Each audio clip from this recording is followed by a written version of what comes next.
All of a sudden, we have two new entrants in 2.8-inch retro handheld space. That's Miyoo's A30 and Anbernic 28XX. And now people are confused to pick one of these because both the companies are known for good retro handhelds. In this video, we will primarily focus on Miyoo's A30 and will help you decide which one you should pick. So without any further delay, let's begin. However, if you like the videos we make, drop a subs for us, it helps. Let's start. Look and feel. The Miyoo A30 has a simple yet practical design, featuring a landscape-oriented layout that recalls the older Game Boy Advance style. Its metal-plastic blend gives it a somewhat premium feel for its price, but the construction isn't flawless. Some components feel flimsy, such as the plastic used for the buttons. While the D-pad and analog stick are generally responsive, the analog stick's high placement feels awkward, especially for extended use.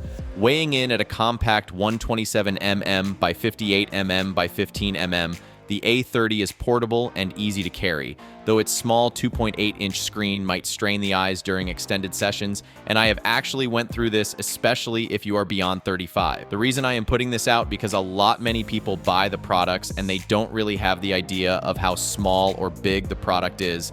I can assure you this is pretty small machine, so be aware of that. The display itself, however, has good resolution for its size, offering a 640 by 480. The screen is pretty dim, like really dim, even with the max brightness. Not sure what's with that, but it does have decent color reproduction, though more intensive games may highlight its limitations, and this pretty uncommon with Miyoo. Specs. Inside, the Miyoo A30 houses an all-winner A33 chipset with 4 ARM Cortex-A7 cores, supported by an ARM Mali 400MP 2 GPU and 512 MB of RAM. This setup is sufficient for most retro gaming, but can struggle with titles that demand more processing power, particularly PlayStation titles. While the device handles a range of emulators, including MAME, Sega Mega Drive, and Game Boy, performance on intensive games like Tekken 3 shows occasional frame rate drops, revealing the limitations of the hardware. Now, Anbernic's 28XX has no issues with PlayStation games. In fact, it can even push through some of demanding titles on Dreamcast and PSP. While the Miyoo A30 runs on a stock operating system, there's speculation about the possibility of custom firmware like Garlic OS and more, which could potentially enhance the device's capabilities. However, why would you rely on wishful thinking, isn't it? The 2600 mAh battery is standard for devices in this category, but for some reason the battery life of A30 is subpar, like it dies within 4 to 6 hours of retro titles depending on what you are playing. One unique feature is the A30's Wi-Fi connectivity, which allows for online firmware updates and multiplayer support. However, this comes at the cost of overall processing power, as the A33 chipset is relatively outdated. Anbernic 28XX doesn't have Wi-Fi though. Now, you may think that the problem is just with the processor, and that's why some PS1 games are not performing well, but even SNES and Genesis games have shown some troubling inconsistencies and stuttering that kind of gives away the fact that there are missing pieces of OS optimizations that hasn't happened yet. And the other troubling part is, it's not happening with specific games. These stutters happen randomly with any game out there. It has retro arch, and maybe tinkering things on that front can certainly improve things, but at least for stuff like SNES and Genesis, games should have worked just like that.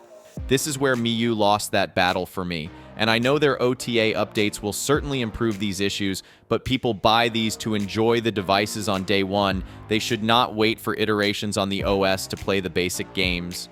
Russ from Retro Game Core has reminded that Miyoo's popular mini version had similar issues that were improved by the company in just a couple of months, and pretty much everyone recommends them now. But are you one of those guys who would buy a product and then keep it on the shelf for a month and don't even feel bad about it? Not sure about you guys, but I am not that patient. Another big deal breaker was the D-pad, a crucial element for any retro handheld.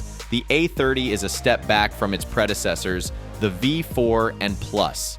Its downgraded quality detracts significantly from the gaming experience, with less precise control and an unresponsive feel that ruins the nostalgia of classic games.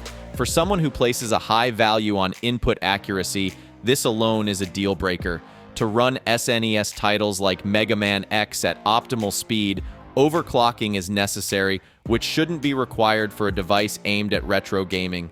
Yoshi's Island, a demanding benchmark game, likely runs even. Requiring users to tweak hardware settings to play beloved titles properly is a frustratingly unnecessary step. Overclocking also comes with the trade-off of reduced battery life, exacerbating one of the A30's weaknesses. For a handheld device, battery longevity is crucial, and this constraint severely limits extended gaming sessions. Additionally, the screen is noticeably dimmer than other models, further detracting from the experience, especially in well-lit environments. The decision to prioritize the A30 over completing the Flip project remains baffling, given that the latter seemed more promising in terms of innovation and functionality. The Miyoo A30 has captured attention primarily for its aesthetic appeal, reminiscent of a Famicom controller. It stands out visually, surpassing expectations set by leaked images. The black and white NES-inspired variants should also look striking, solidifying the A30's reputation as a beautifully designed device. The device's primary advantages over the V4 are its comfortable grip and the inclusion of an analog stick. These features are undeniably beneficial for ergonomic gameplay and broaden the range of games that can be played effectively. However, the trade-offs in other areas outweigh these benefits. The aesthetic design, shape, and analog stick don't make up for the overall downgrade in the gaming experience. The Anbernic 28XX series stands as a significant competitor to the Miyoo A30, boasting several key differences despite similar pricing. First, its build quality is superior, with a more solid construction, higher quality materials, and better placed buttons. This contributes to a more premium feel compared to the A30. In terms of performance, the 28XX is powered by a better chipset that enables it to handle more demanding titles more smoothly, enhancing the overall gaming experience. Additionally, while the Miyoo A30's Wi-Fi connectivity is unique, it compromises on power. In contrast, the 28XX provides HDMI out for better flexibility in connectivity. The Miyoo A30 is an undeniably mixed package. Its aesthetic allure is unmatched, offering a visual treat reminiscent of the Famicom era, yet it lacks essential features and software support, making it hard to recommend wholeheartedly. For those drawn to horizontal handhelds and willing to wait for improved firmware, the A30 might make sense. But as it stands, it's more a collector's piece than a practical gaming device. This time, Anbernic is the clear winner. Our recommendation is to steer clear from Anbernic 28XX. There are just too many good products out that you can choose from. And this is where the buck stops. And we have reached the end of this video. And if you liked what you see here, drop a subs for us. It helps a lot. Thanks a lot for sticking with us till the end. We will see you soon with more handheld and gaming news. Take care and be safe.